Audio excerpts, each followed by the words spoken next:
Ngayon, dumako, pumunta ho tayo mga kababayan dito po sa ito yung mismong pagbabanta ng Vice Presidente sa buhay ng Pangulo, asawa ng Pangulo at kay Martin Romualdez. Si Congressman Chua naman po ito. With respect to I move that we issue subpoena duces tecum to be issued for the duly certified copies of all the records of the NBI's investigation into the threat made by the Vice President Sara Duterte against President Ferdinand Bongbong Marcos, and certified true copies of all documents and photographs gathered in the course of the above-mentioned investigation. And so move, Madam Chair. Hindi lang kung maalala nyo, laging sinasabi ng mga DDS, lalayo lang ako ng konti. No? Laging sinasabi ng mga DDS, malakas pa ho sila.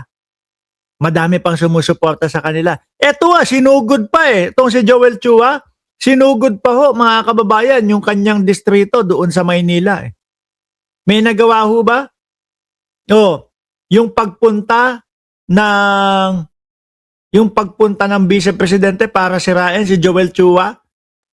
Wala. Talo din yung kandidato ng Vice Presidente.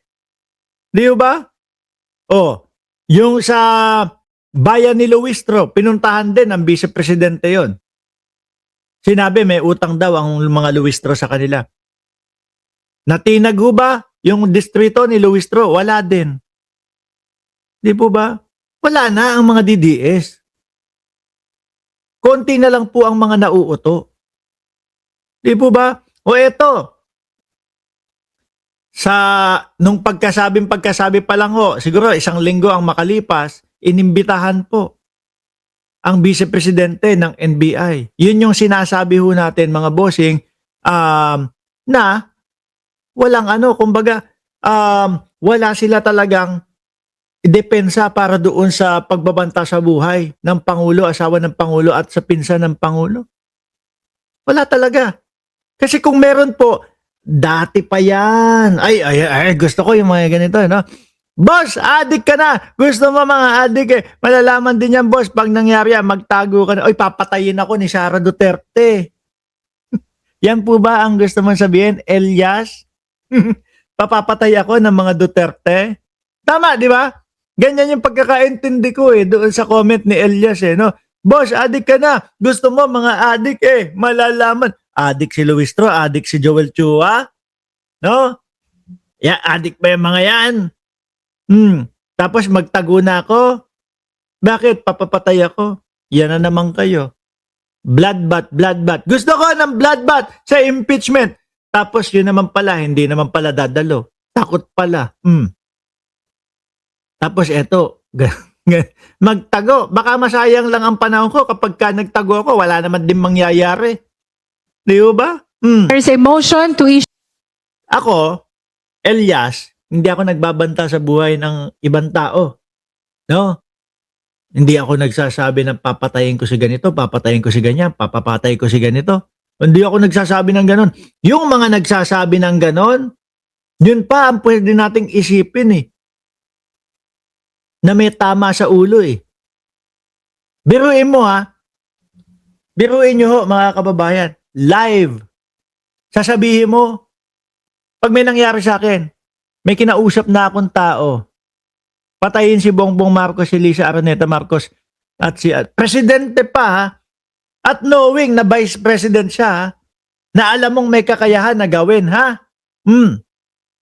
Sino sa tingin ninyo ang mas mukhang adik? No, ako na nagbablog. Yun nga lang, bad trip kayo sa akin. Kasi hindi ako nakakampi sa idol ninyo.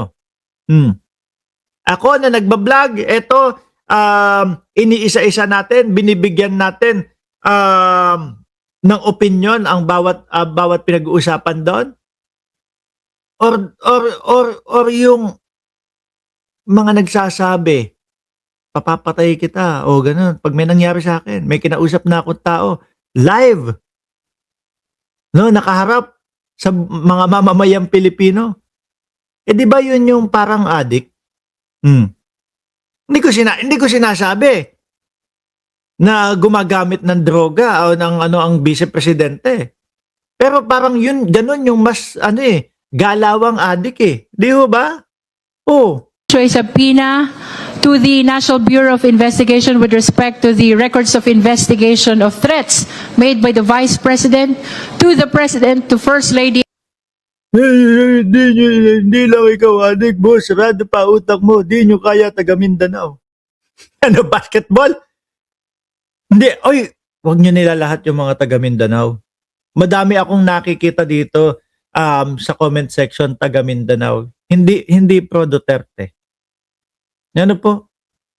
Wag nyo nila lahat yung Mindanao. Ganyan na naman kayo eh. Kesyo madami na naman pupunta doon sa mautog-mautog ninyo. Tapos nung dumating yung araw, anak ng tinapa, isang covered court, hindi nyo mapuno.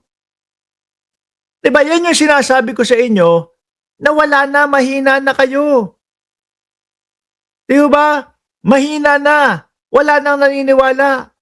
Uulitin ko, hindi DDS ang buong Pilipinas. Ibig sabihin nun, hindi uto-uto ang buong Pilipinas. Masakit?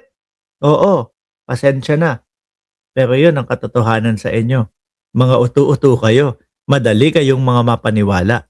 To the former speaker. Do I hear a second? The same has been seconded. Is there any objection? Hearing none, the motion is approved. The committee secretary is directed. Si Annalyn Ando, taga Mindanao. Pero ayaw sa mga Duterte.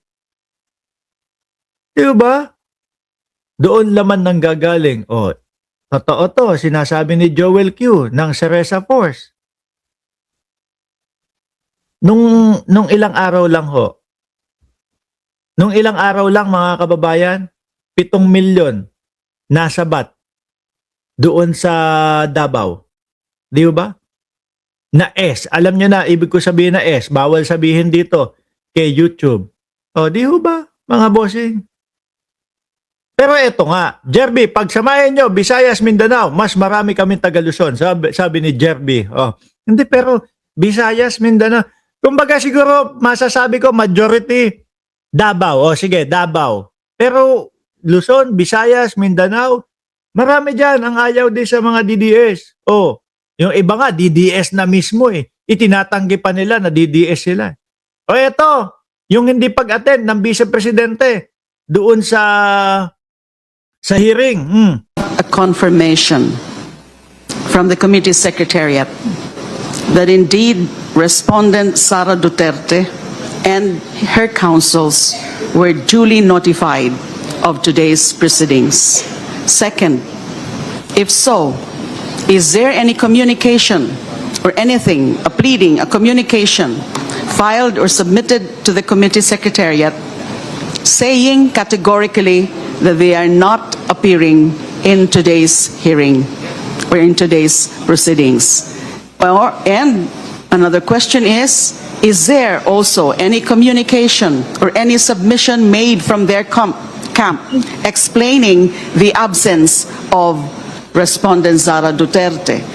Sabi, oo nga, dapat pag-usapan din yung mga maleta na yan kasi nagsimula yan nung panahon ni Digong.